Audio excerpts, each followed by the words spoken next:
Here's a business looking for a customer. Here's a customer looking for a business. And that's where the Better Business Bureau comes in. The BBB connects people with businesses they can trust. That's why 80% of people choose BBB accredited businesses over non-accredited ones with the same A+ letter rating. Live happily, better after. Always look for the sign of a better business because it's looking out for you. And find a better business anytime at bbb.org. So thank you guys for coming to our June webinar. So this panel is our secure shredding webinar. We have Tammy, Diaz, Josh Hartwell, and Brandi Selby with us. I'm Austin Calabaza. I'm the Community Outreach Director for the Better Business Bureau serving New Mexico and Southwest Colorado. Our service area is the whole state of New Mexico and then 10 counties in Southwest Colorado from Durango all the way up to Grand Junction. We have the Western Slope. Of course, the Better Business Bureau, we're a nonprofit. We've been around since 1912. And here in New Mexico, we've been around since 1945. Thank you guys for joining us. We'll go ahead and get started with Tammy Diaz. Tammy Diaz is from Alcalde, New Mexico. She's a single mother of a teenage daughter, a graduate of Espanola Valley High School. Tammy holds a Bachelor of Science in Environmental Science from New Mexico Highlands University and a Master of Science in Geosciences from the University of Nevada, Las Vegas. Upon graduation from UNLV, Tammy spent 5 years at the New Mexico Environmental Department and another 11 years at Los Alamos National Labs as a program manager. In 2021, Tammy decided that she wanted flexibility and the ability to do more for local communities. She resigned her position at Lanel and purchased Black Dog Shredding, becoming a first-time entrepreneur. Thank you for being here with us, Tammy. All right. Next, we have Josh Hartwell. He is the owner of Shred Boss, a local veteran-owned shredding company servicing Southeast New Mexico. With more than 23 years in the document destruction industry, Josh works with businesses to securely destroy confidential documents and hard drives while helping reduce the risk of data breaches, fraud, and identity theft. He enjoys educating businesses on practical, no-nonsense ways to protect sensitive information. Thank you for being here with us, Josh. Thanks for having me. And next up, we have Brandi Selby. She is the CEO and co-owner of American Document Services, a full-service records management company based in Las Cruces, New Mexico. With over 30 years of experience in various industries, most with a heavy focus in managing accounts payable and receivables, she worked for companies such as Vail Resorts, CH2M Hill, and IDEX Laboratories. Brandi is a savvy businesswoman who dedicates her time to her family, her business, and her community. Her core values are service, family, and integrity. Brandi graduated magna cum laude from Colorado State University with a bachelor's degree in business management. She graduated from Leadership Las Cruces in 2023 as a distinguished honor graduate and graduated from Leadership New Mexico in 2024. Brandi is on the board of directors for Leadership New Mexico, board of directors for the Bridge of Southern New Mexico, a former advisor for Leadership Las Cruces, and an ambassador for the Greater Las Cruces Chamber of Commerce, former secretary treasurer on the Ambassador Executive Committee, and a member of the Las Cruces Forum. She's a member of I Sigma and for the vice chair and former chair of the events committee for I Sigma. Brandi is inspired by her husband and children. In her free time, she loves to travel and spend time with family. Thank you for being with us, Brandi. Thank you. I'm excited to be here. Awesome. Well, I guess I wanted to get started and learn a little bit more about your businesses and kind of the different services that you guys offer. Of course, you guys all offer documents shredding services, but I know a little bit of you offer some additional services outside of that. Brandi, if you want to go ahead and go first. Sure. So we are a full service records management company. We do document destruction. We do record storage. We do scanning. We do IT asset destruction, and we do residential shred in certain locations. We service within a 100-mile radius. So we're based out of Las Cruces, but we service El Paso, Alamogordo, Deming, areas that close to us. And then Josh? So we're serving Southeast New Mexico. We do document storage, also shredding plant-based mostly. We do some mobile truck shredding hard drives. If you think about once a business is done using a document actively and they're going to store it until the end of the life, then we step in and help them store and then make sure it's destroyed, whether it's electronic or paper.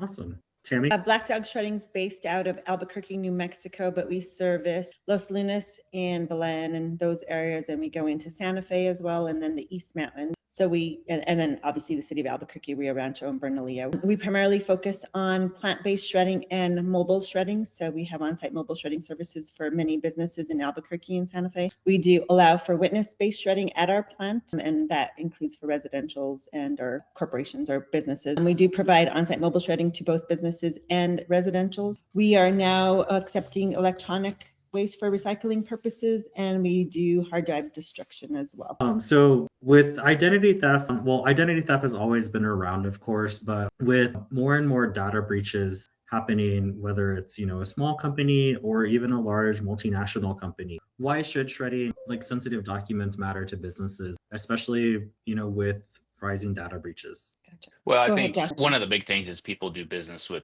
people or businesses they know, like, and trust. And so when you're sharing your personal information for whatever reason, whether you're at a doctor's office, credit app, even your email address, it's important for the businesses to respect that information and destroy it when they don't need it anymore. And I mean, obviously, identity theft, identity fraud is an issue. And it's not just the reputation damage that can happen from the business. If they're the cause of the breach, it's going to get expensive for them. And so whether you're a small business or a large business, the fines, the penalties to clean up, it adds up pretty fast. And there are requirements that drive those, right, or require businesses to destroy confidential information. And I think that confidential information extends out not only from employees, but also customers or clientele that work with businesses or utilize business services. So you always want to protect their data because they trust that you're protecting their data. But there's laws that are in place that require businesses to protect confidential information no matter what it is. And as Josh said, it does get pretty expensive. And I believe there aren't any laws that protect really in the United States that protect against data breaches. So, I mean, there's like not an insurance that protects businesses from a data breach, I don't believe. So I think, it could get costly and put you out of business essentially. Yeah. Well, a lot of businesses, I think, a lot of times they're thinking about, just protecting their customers, but they also have a lot of employee data, HR data that's important. And a lot of businesses, I think, rely heavily on cybersecurity. And I think that's where a lot of them go wrong. They think just hitting the delete button deletes all that information, but that there's still a record on the computer that all that data is still there and can be easily restored. So people tend to forget about their hard drives and things like that. And I think there's a big opportunity there in the destruction area to destroy hard drives, computers, all of that stuff that still has personal information. And those, I think, are the most forgotten things in the shredding industry. And that's very important for all businesses, not just small businesses, big corporations. But I think a lot of small businesses thinks that they're the least at risk because maybe they have less data, but their data is just as important as a big corporation because they have a duty to protect all their customers, all their employees, from all that personal information. So that's why shredding matters, for sure. And you bring up a good point. Oftentimes employers do have, they might have those sensitive documents lying around, like whether the HR documents, statements, or anything like that. What are some of the common mistakes that, businesses make? I know some of those are like just throwing documents away in recycling bins, or, I think, Tammy, you've mentioned too, like some businesses just throw it in the trash and hope that no one goes through their trash or anything like that. What are some of like the mistakes that you hear about? I'll jump in real quick because I've talked to a couple of bank presidents and asked them if they had procedures in place, that their employees are trained to, and the answer is no. So I asked, how does your employee know what's financially confidential and what can go in a trash can, what goes in a shredding bin versus a trash can? And he was like, I have no idea. And so I think the biggest mistake businesses make is they don't train their employees. I think a lot of times employees, they're not sure what entails confidential information. So an address, a social security number, birthday, phone numbers, all of that's confidential information. If it goes into a trash can, I think that's a big deal, right? Because we provide containers that are lockable. That's for the shredding purposes. So I think if employers train their employees as to what's confidential, what goes in a recycling bin, what goes in a trash bin, that's important. And I think another thing people run into is we go to businesses and they'll have a cardboard box under their desks and they store, they put paper in there throughout the day.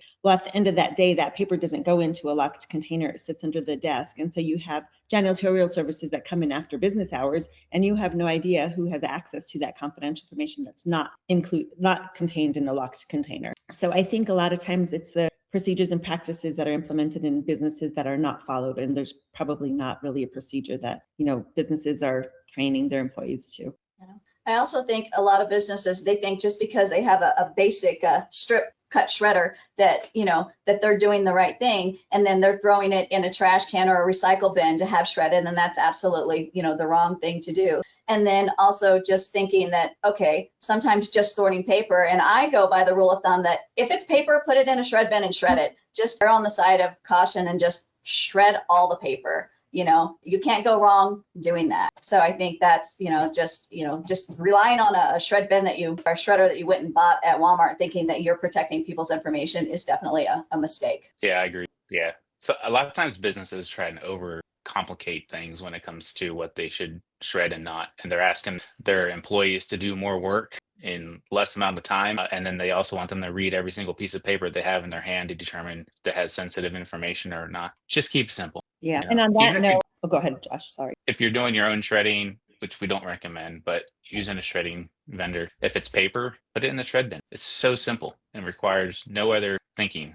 And as to Tammy's point, train your employees on a recurring basis, on hire and at least annually, but let them know here we take information security serious. And so shred the paper. And on that note, so most people don't know that all of our paper gets further destroyed. So as our paper shredded, like Brandi said, you're going to shred it in an in-office shredder and then put it in the recycle bin. Well, that paper is not further destroyed. It may get put in a landfill. We don't know. But we as shredders, we have agreements with recyclers. So our paper gets further destroyed by getting pulped. It gets sent out to other, recycling companies, and the recycling companies further destroy that shredded paper. So, and we have an agreement with those companies. So that's, I think, important as well. That's the reason why you should use a shredding company, is because we're certified, we're ensured that procedures are followed adequately for further destruction of confidential information. Yeah. And I think that when you're looking for a shredding company, it's very important to ask them what they do with their paper. Some people, they do go and they put it, back into the environment, which is not always the best thing to do, right? So you need to ask the shredding company that you're looking, what happens when you take my paper? Are you certified? You shouldn't just go and just pick anybody. Ask the important questions when you're looking for a shredding company too. So just kind of a follow-up on that. We had a question from the audience. For businesses that are on a tight budget, how can we start the education or training process when onboarding employees without micromanaging the proper disposal of sensitive information? I think, as Josh said, essentially anything with a name on it, put it in the recycle, put it in the shredding bin. There's no reason to, hold on to paper. All of our paper gets recycled. So I think it's better to be safe than sorry. So I think just, if you have a shredding company that you work with, I'm happy. I share stuff with my customers all the time. They'll ask me for a procedure, like what should get shredded. I'll send them something, or I'll just send them an email and say, these things should go into a shredding container. So, most often you can get information from your shredding company as well. But I think, like Josh said, anything that has, information on it, put it in the shred bin. Why waste time? Yeah. And you mentioned they said something about a budget. Typically there's different size shred containers, right? So depending the volume of paper that your business may have, you might not need a big 64-gallon shred bin. You may need a smaller, like a 32-gallon or a 16. So, talk about your budget, and your shredding company can work. Also, do you need weekly service? Do you need monthly service? All those things, they can help you come to something that works with your budget. So, you should never think about, wow, is this too expensive? It's likely not when you sit down and you take a look. And if you have people, shredding things, you're probably spending more money trying to do it in-house than going to a professional shredding company. Those are good points, Brent. Yeah, I could tell you that a fine for inadequately destroying sensitive information is going to destroy any budget you thought you had. So training is way cheaper than a data breach. And, for anyone that's listening, just reach out to your local shredding companies. I know Tammy, Brandi, myself, we all have ways of helping businesses train their employees. Doesn't have to be complicated. It can be, a short video document that they read. If you're in a market and for some reason the shredding company does not have support for training your employees, reach out to one of us. We'd be happy to help. Yeah, we're not I just Googled some stats this morning that talked about, a small business, that a single data breach ranges for a penalty for a small business anywhere from $120,000 to $1.2 million, which the average cost being $254,000. But then you think about the downtime, the disruption to your business, like it can destroy a business just for one single data breach. Right. And, people often think, well, this might not happen to me, but what if it did, So we all have to think about the end result. It's scary, but it doesn't have to be. Right. And like Josh said, like, reach out to your local shredding companies. I work with my customers, like, I'll get customers that call and they'll, they, like Brandi said, we offer different types of service frequencies and size of containers. And so I'll work with them. If somebody's like, I don't have that budget, then I have the capability of decreasing that price or working with them on something that works with them. I think when you work with local shredding companies, there's an advantage because of that. Like, you get to talk directly to someone such as myself, Josh, or Brandi, and I think we're all willing to work with our customers to help them stay compliant. And y'all mentioned, the fines that are associated when there is a data breach, as something like this. Do you, and maybe you might not know the answer, but do you see this also with, say, like municipalities, with different, local governments where this might occur? Yeah. Data can occur with anybody, right? Yeah. We recently had an inquiry from, I'll say, a city office, a very large city office here in Albuquerque, and they were using a recycling company for recycling of paper, but then the recycling company stopped doing recycling with the paper. So then they started reaching out to me for shredding containers. And I was really confused because I asked the person that was shopping, I said, so what are you putting in those recycling containers? And they're like, well, all of our paper. And I was thinking, well, that paper's not getting shredded. It's getting recycled by the recycling company. So I don't know for how many years I don't know how much paper that had confidential information was going into those containers, but I asked that. They said everything we produce goes into the recycling containers, but they weren't shredding containers. And so it was a big office. We didn't get the job, but I was like, wow. And the person I talked to, I said, so like anything with, birth dates, and they said, yeah, it gets recycled. And I was like, but not destroyed. And so it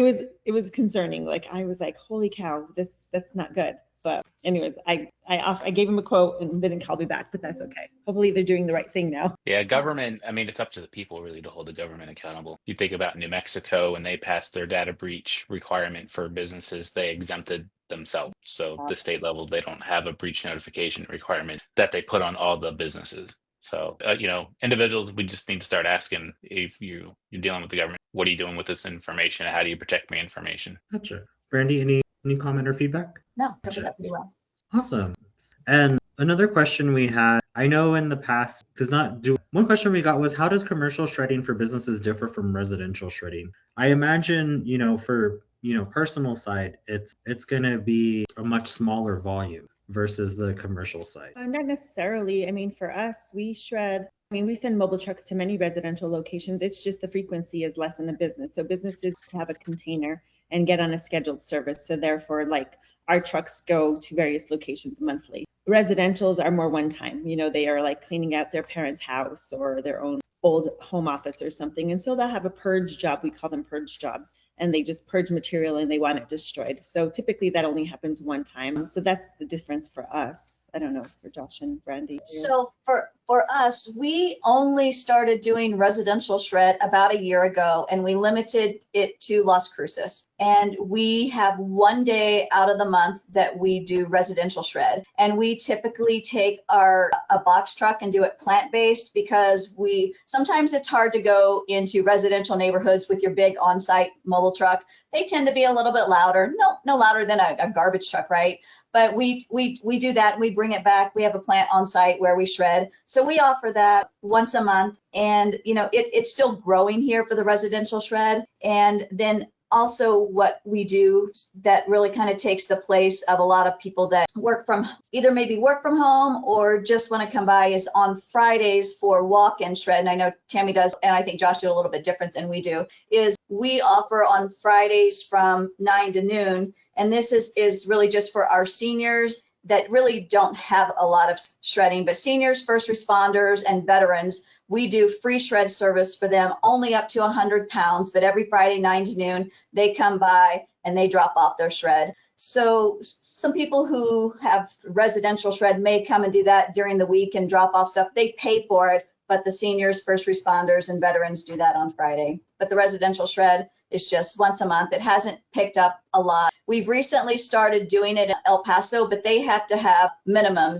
for that, and we'll do the same thing. Take a box truck and not do our mobile truck. Yeah, we think about residential shredding. The volume's going to be lower operationally, just from a a shred operator's standpoint, it's a little different because the volume's lower and you don't have normal office hours like you do in a commercial location. So if you have a commercial location, typically someone's always there, maybe not during the lunch hours. When you're talking residential, it's more appointment based. People like to know when you're going to show up, and that's fair. I'm the same way. If I got to call a plumber or someone, I want to know when you're going to be there. I don't want to have to be hanging out at my house all day. And so that's kind of the things that we face on the residential side. The paper can be a little different. You're going to get a little bit more mail and flyers and whatnot compared to like the commercial office where it's the white office paper. We see it a lot more since COVID. People, the higher executives a lot of times left the office at the high rise and now they're in their house. So the security then comes into question because at the office, you have a locked bin,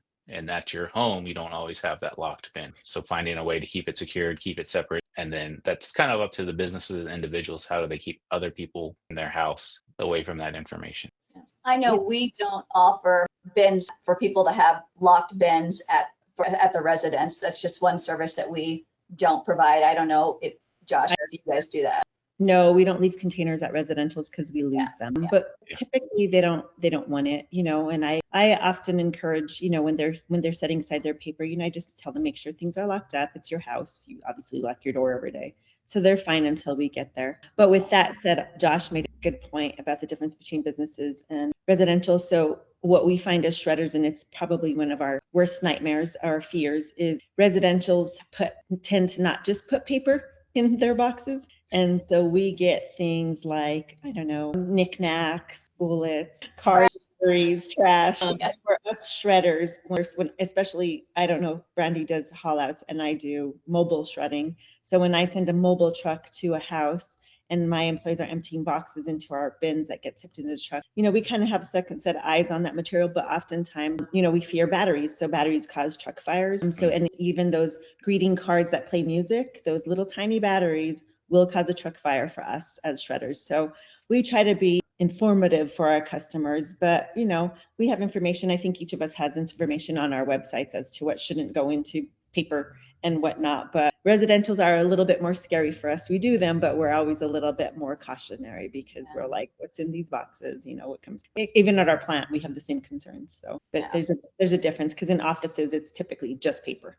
So with our Friday walk-in shred, especially with the seniors, we get a lot of interesting stuff in their bags. So do we at our plant every day? That they don't mean to put in there that we'll actually come back up, because they usually wait and say, did you really mean to put this in there? And some of them are like old photos and stuff, and they really didn't mean to. So we try to make sure, hey, this looks like a memory. Did you really mean to put this in there? And, they didn't. So yeah, we get that too. But at our plant, it's a lot of the times it's, kids that are bringing in their deceased parents' stuff. So they didn't look through those boxes. They're just cleaning up their garage or their house or whatever for their parents. And they're like, oh crap, I didn't look through that. And there will be lots of memorabilia and other stuff that should not be in a paper box. But, again, that's the intent for us emptying paper into our containers so we can kind of see what's going into our shredders. One of the things I noticed more, the changing in packaging from, say, like Amazon. They used to put everything into a cardboard box. Now it's a lot of the plastic wrappers or the bubble mailers. Even the brown paper mailer things have a styrofoam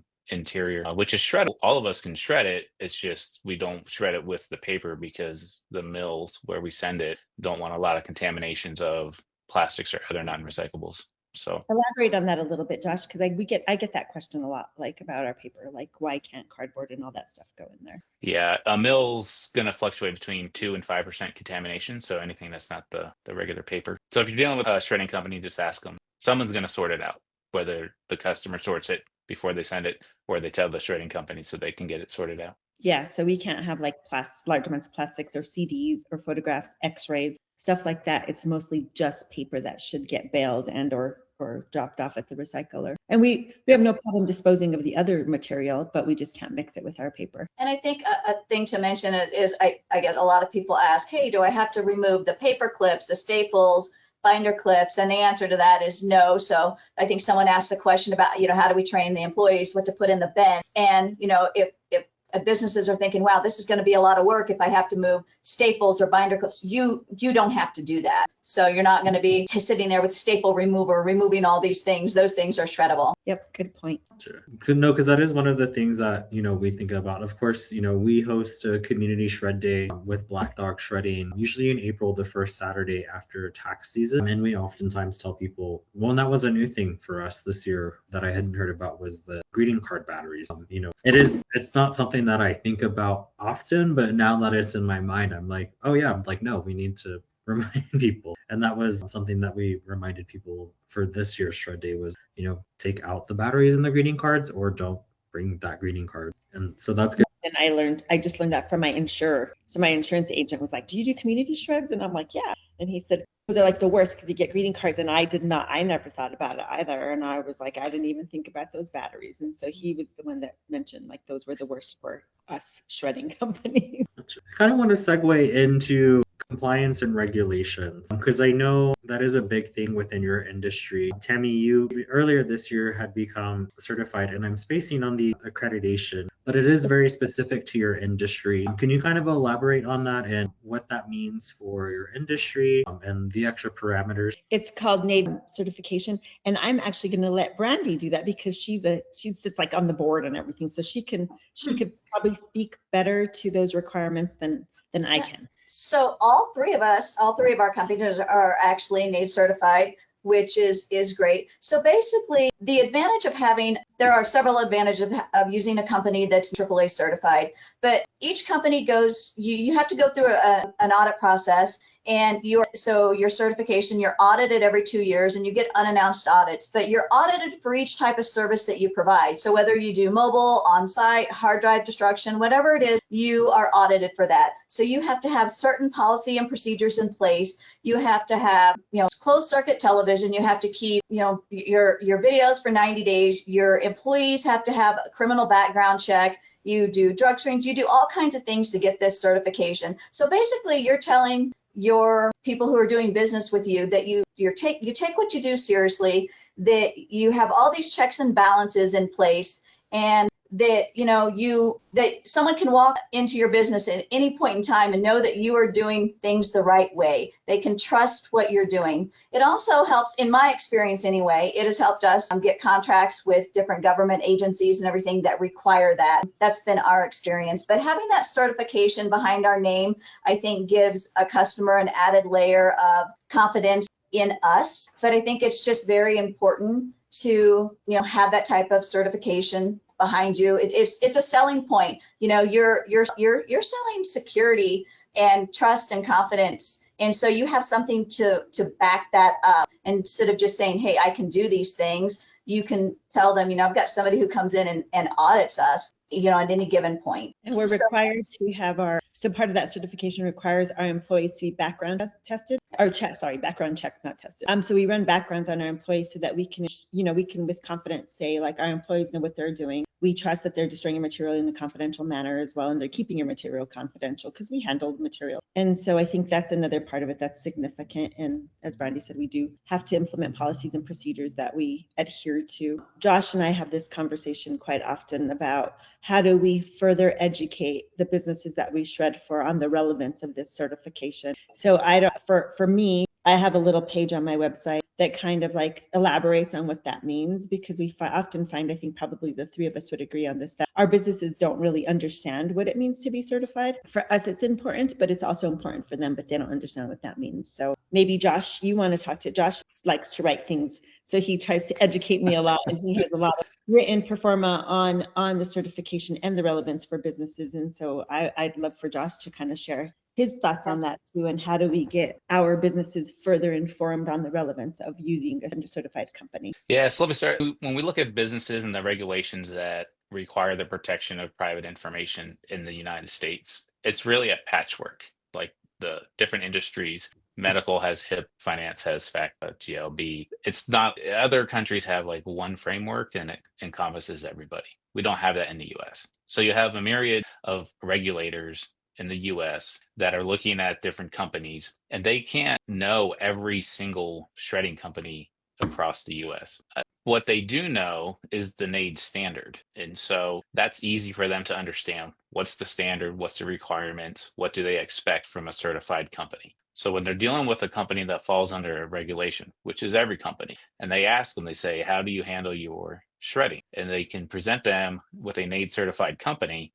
The regulators know then what the standard is, and they know what to look for. And the NAID certified companies are providing the chain of custody, they're providing the proof, the documentation that the destruction was done, and it's all done for them. And auditors go to the shredding companies, like guaranteed, if you're NAID certified, you're getting auditor. A third party, not from the association, not hired by us, is coming in-house, and they're looking at all of our documentation, all of our policies and procedures, and they say, great, I see your documentation, now show me how you implement it. And they're independent, so they have no skin in the game. They submit a report, and the report stands on its own. So if you see a company that they're current with their NAID certification, they've been audited, they meet standards, and they know that it's a third party that verifies it. So trying to get all that out to all of our customers. Some don't understand. Some don't want to take the time to really understand. Like NAID certified companies go through a lot, especially the first time you get certified. There's a lot to go through and get in order.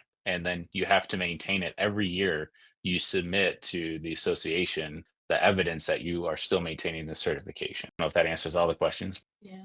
Basically, we live and breathe it every day, once you're certified, and it just becomes the norm, for us. Gotcha. And I kind of piggybacking off of that, how can we ensure that a shredding business is legitimate? If I were to just Google a shredding company, or look up a company online, how can I ensure that they are going to dispose of my documents or, my materials in a responsible manner, but also responsibly where nothing is, getting out there? That's a good question. There are so many companies out there, there are large companies where you're not going to get someone on the phone. So I don't know about Brandi and Josh, but I answer calls still. My admin answers calls. And I encourage customers to always ask questions like Brandi said, where does my material go? If you're not shredding it on site, where are you taking it? How quickly are you destroying it? Where's the physical address you're destroying it at? And then do I receive a certificate of destruction? So we're all required as shredding companies to provide a certificate of destruction, which kind of,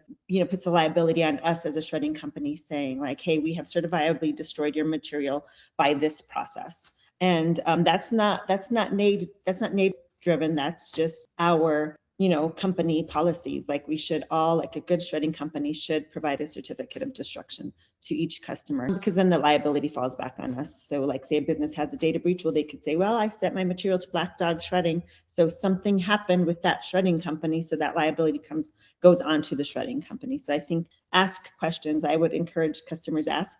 If you're looking for quotes, ask questions. Ask, do I receive a certificate of destruction? Where does my material get shredded if you're not doing it on site mobile? Do you have an agreement with the recycler that you take your paper to? Just ask. And then most of us have websites too. And if, NAID AAA certification is a requirement, some of us have the logo and on our website. And yes, some people still have it and they're not certified, but you can ask us as a shredding company for a copy of our certification. So we're happy to share that with you guys, with customers as well. Yeah. Sorry. I was gonna say the association put back on their website, you can do a compliance check now. So isigmaonline.org. You don't need us. You don't need me to send you a report. Just go to isigmaonline.org, look for Shred Boss, and they'll tell you if I'm current or not. Yeah. But to Tammy's point, ask them where does your paper go? We use a paper broker, but I know everywhere my paper goes, it gets turned into a tissue paper. I know what mills it's going to and what area of the countries and whatnot. So it's not a secret. There's only so many recycling mills in the entire world. So it shouldn't be a hard question to ask your shredding company, say, where are you sending your paper? What happens to it? Yeah. And I still like to look at a business's website. I like to look at their Google review rating. I like to look at their reviews. Look, are they registered with the Better Business Bureau? Ask around. All those things are important. When looking, you can tell a lot from the Google reviews. You really can. And if they just have bad rating after bad rating, you might continue looking on. But look at shredding companies near me, and then just start looking at them. But your website, typically they have a lot of places where they're members of different associations and all those things on there. If somebody doesn't have anything, that might be a first, red flag there. But, all of us who have our NATE certification, that logo's on there. Look, do they have a valid business license? All those things are other ways that you could look and see, how reputable they are. I like that. I like that. Brandi, you mentioned the Better Business Bureau being accredited, because if you are accredited with them, you also have a page on their website. So anyone can go, look up Black Dog Shredding on Better Business Bureau website, and I have a profile there. And so that, signifies something as well. So that's a good point, because Better Business Bureau does accredit their businesses, and they kind of keep us compliant as well as a business entity in the city for me. Yeah, it always asks for references. I mean, I'm always surprised when businesses don't ask me a lot of these questions. Yeah. Because they're just shopping for the lowest rate. And I tell people all the time, or what we get all the time is they don't want their container emptied frequently. They want it emptied quarterly or once a year. And it's like, we have to remind them it's not about volume. It's about destroying material frequently, so you're not storing material at your location.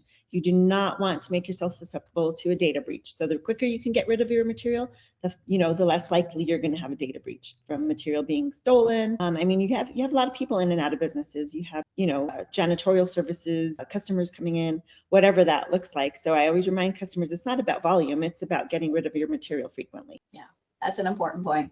And I know y'all kind of briefly mentioned it a little bit, especially with data breaches. And maybe this is pertinent or maybe it's not. But another question we had was, how are artificial intelligence and new technologies affecting document security and information management? Josh? Yeah. Well, it's all about where people want to put their information. So, even in the marketing world, we talk about owned or borrowed or rented media. We like Facebook, Instagram. That's all borrowed. You can have followers, but if they decide to close the doors, they're gone. The same thing is with the AIs. If you're putting out your business information onto those platforms, there's a few companies, granted, that they have built their own AIs and they can use it. But for the rest of us, we're using somebody else's platform, the LLM.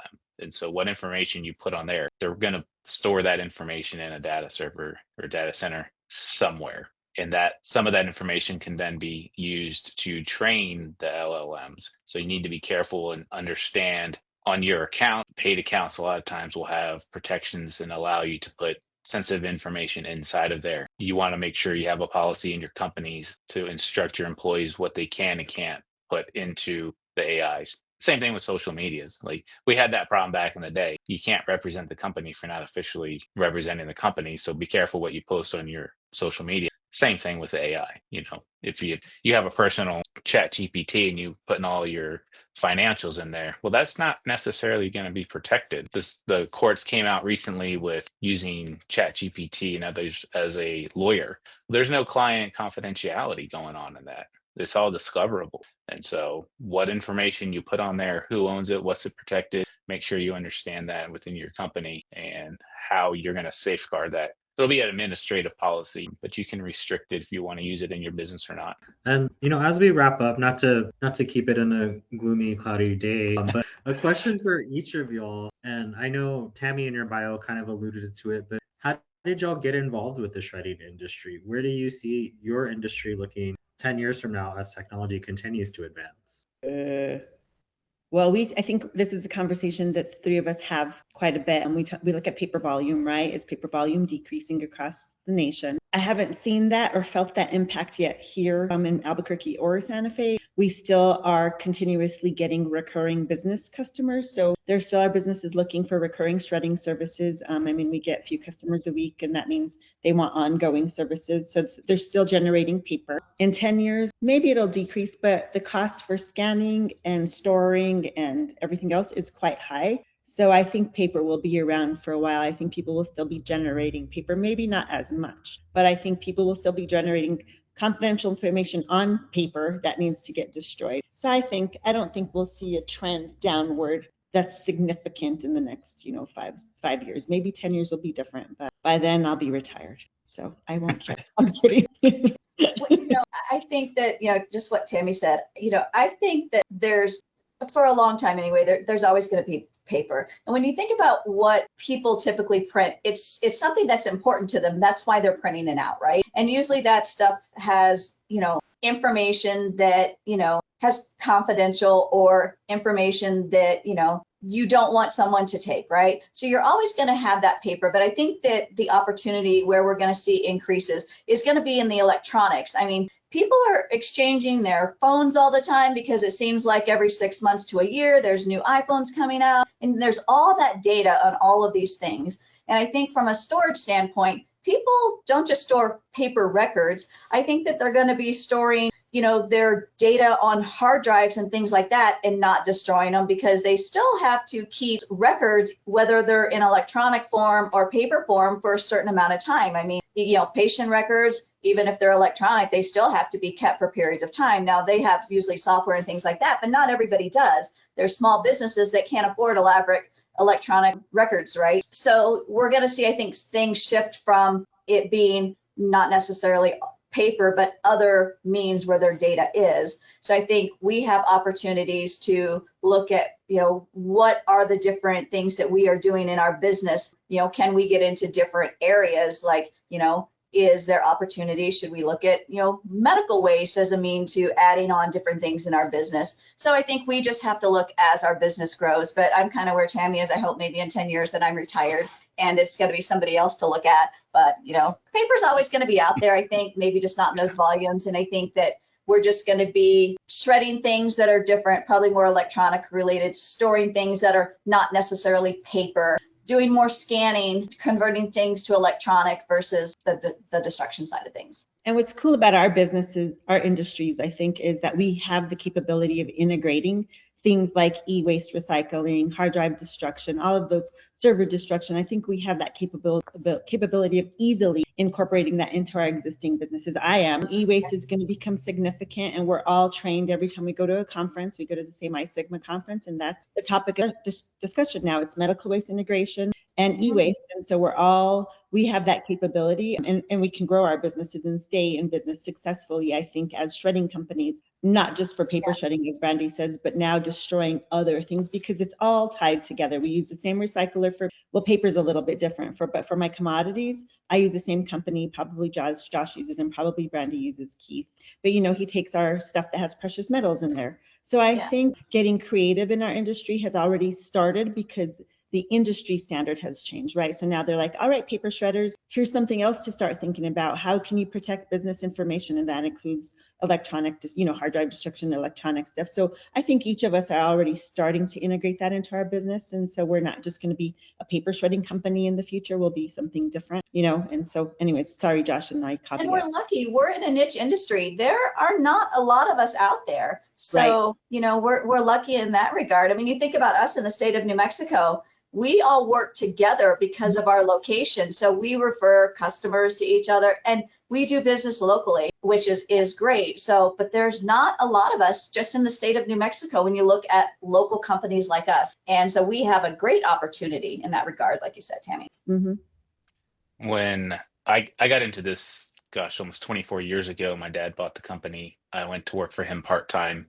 this is the longest part-time job I've ever had in my life. When I traded in a car back then, I was worried about cleaning it out, getting rid of the trash and, the ice scraper and all the stuff. And my truck has a hard drive in it now. Like, it knows everywhere I've been. It has my contacts in there. When I trade in my truck now, there's information that needs to be destroyed. And so the information technology, the exchange, where it sits, it's changed. We still have paper, but the Internet of Things, refrigerators now can download your favorite recipe, So when it comes time to destroy all those things, like was mentioned before, cell phones, just because the glass cracks on the screen doesn't mean the data's gone. Just because your computer doesn't boot up because the power supply is bad doesn't mean the hard drive's erased. And so we're going to see that more and more as we get more electronics. I think when I was in high school, maybe 5 people had phones. Now everyone has a cell phone. Like, everybody has a cell phone. They put pictures and personal information on everything. And if not 2, right? They have one for business and one for personal. And then they got their watch. And they got everything. Yeah, exactly. Right? That tells you how you sleep. Yep. So all that information the more data points we have, it can get back to point to an individual. So it's important to get those things adequately destroyed wiped, erased, sanitized. And I think that's the direction the industry is going to keep going. Yeah, and we're educated consistently. I think the three of us. I think we're still, we're learning what the relevance is, how to destroy that electronic stuff properly, et cetera. So yeah, it's a big part of our company now, our business, our industry, I should say. Yeah. And I think what you just said, we're educated consistently. That's another thing about, using somebody that's certified. We're going to conferences. We are continually getting updated in the industry trends. One last question that I had. I know a couple of you had mentioned retirement, but we're going to take it back. What is one piece of advice that you would give to your younger self when you first started in this industry? Oh God, I'm probably the youngest in it. And obviously, because I was working in weapons prior to owning a shredding company, but I don't regret it. I have no regrets. Like I've never looked back and said, oh dear Lord, why did I leave Los Alamos National Laboratory? Not one time. But I've had probably the best support I've ever had in my career in this industry. And then I think what's important about New Mexico, and I say this all the time because, Albuquerque gets a bad rap, but the support as a business entity from other business entities is remarkable. Like our community for businesses is remarkable. And then Brandi and Josh have been super, like they've been my mentors and cheerleaders throughout my experience in this, because I had no idea what I was getting into. I didn't know anything about a truck. I didn't know anything about a shredder. So if I could say something to my younger self, I'd say do it again. I mean, it's a rough industry to be in. It's equipment heavy, and I'm in operations just like Josh is. I mean, we're at a plant, we're running a shredder, I'm driving a truck on occasion, but I've learned so much more than I probably ever thought I would have in my lifetime. So I would totally say, yeah, go do it again, Tammy. I don't know if that helps. Yeah. So unlike Josh, I joined this family business later in life. My dad started the company 25 years ago, and he built the business for the three kids. I'm the oldest. I worked in the corporate world for a very long time, and I was involved with this business since 2014, but really left the corporate world, moved to New Mexico 4 years ago, and have been involved full-time running it for a little over 4 years. And I would say that I wish I would have done it sooner. I think just this community here, just in Las Cruces, New Mexico, is just New Mexico in general is just a great community. But our industry and going to conferences, I've never been anywhere that people love to share information. They're not competing with each other. Everybody's willing to help. Again, I think the three of us have a great relationship and love to share and help each other. But I would say I wish I would have done it sooner. I was the one. I love big cities. I've lived in big cities. I never wanted to be in a smaller town. And so I think I pushed back, and I love owning my own business, having that freedom, being able to connect with our customers and know them on a personal level versus being in the corporate world where it's not like that at all. So I would say I wish I would have done it sooner. Yeah. I think if I had to go back and tell my younger self, like one thing would be get a team around you, like as soon as you can. Because I know, kind of to their point, when I got involved in the industry and started talking to other operators, things took off from there. And also include your customers. Ask them, what are you dealing with? What do you need help with? When we started going out and approaching our customers and saying what changes come up for you, it helps them know that you're partner in their company also as a vendor. When the electronic medical records really started coming to play, some of our customers didn't want to talk to us about it because they're like, well, we know you do storage and we're not going to make paper charts anymore. And we're like, yep, we understand, but how can we help you? Let us be involved in this transition, and becoming that partner with them through everything makes a difference. It's a very satisfying business, what you're doing for people. Yeah, for sure. And shredding is cathartic. So if you haven't shredded yourself, come to our plant and shred. Very cathartic. It is very cathartic to see it, like specifically at your plant, Tammy. Like I've been there a couple of times seeing it go on the conveyor belt. I'm like just watching it fall in, or like, when we do have the shred, I think one time I saw like the inside and I was like, oh, that's what it looks like. And just seeing it get, shredded literally to bits, and it is very cathartic to see. Yeah. And for some people, I'm sure it feels very freeing to like let go of that. Oh yeah, it's emotional. Whether it's emotional or whatever is attached to it. Yep. Shredding it is a good way to go. We have our plant-based operations, and I get to interact with customers there, and I've had customers cry. Some customers will sit there for hours watching their stuff get shredded, and it's just very, it's a release. Like you said, either they're closing a business, or they've retired, or their parents have passed on, or someone's passed on, and they're destroying like the last bit of information they have. and it's emotional for people. So it's taught me a different appreciation for document destruction. It's just like, it's not just destroying paper and confidential information. It's for some or most, it's closure. Absolutely. Well, thank you guys so much for this informative panel discussion. I've definitely learned a lot about, shredding sensitive documents and maintaining that integrity, especially with the different certifications that you have. I look forward to our next, discussion on this. And then for those of you watching at home, we'll include their information. So if you're in their area, you can certainly reach out to them. Thank you so much for your time, Brandi, Josh, and Tammy. We look forward to, having you again for our next panel, but thank you guys so much for joining us. Thanks, Austin. Thanks for putting this together. Yeah, thanks for having us. Yeah, thank you. Bye. Bye, guys. The BBB connects people with businesses they can trust. Live happily, better after. Always look for the sign of a better business because it's looking out for you. And find a better business anytime at bbb.org.